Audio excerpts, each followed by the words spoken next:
तालुक्यातील कल्पात्री जंगल परिसरात घरच्या शेळ्यांसाठी चारा आणण्यासाठी गेलेल्या तरुणावर वाघाने हल्ला करून ठार केल्याची घटना शुक्रवार दिनांक 5 रोजी दुपारी 4 वाजताच्या सुमारास उघडकीस आली।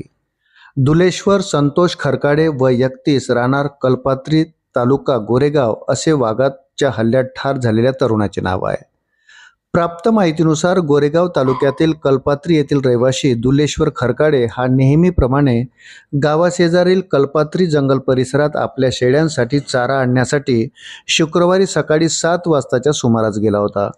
मात्र दुपारपर्यंत तो घरी न परतल्याने कुटुंबीय आणि गावकरी त्याचा शोध घेण्यासाठी दुपारी कल्पात्री जंगलात परिसरात गेले।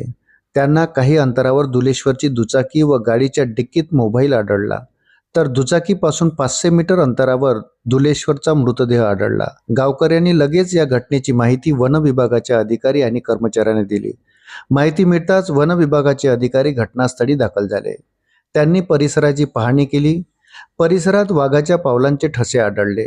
तसेच मागील 3-4 दिवसापासून या परिसरात एक पट्टेदार वाघाचा वावर होता। या वाघाचे गावकऱ्यांना दर्शन सुद्धा झाल्याची माहिती आहे। या घटनेमुळे गावकऱ्यांमध्ये भीतीचे वातावरण निर्माण झाले आहे। गावकऱ्यांना या घटनेची माहिती मिळताच त्यांनी घटनास्थळी धाव घेतली, तसेच वाघाला जेरबंद करण्याची मागणी लावून धरली। त्यामुळे घटनास्थळी तणावाचे वातावरण निर्माण झाले होते। वन विभागाच्या चमूने वाघाचा शोध सुरू केला आहे।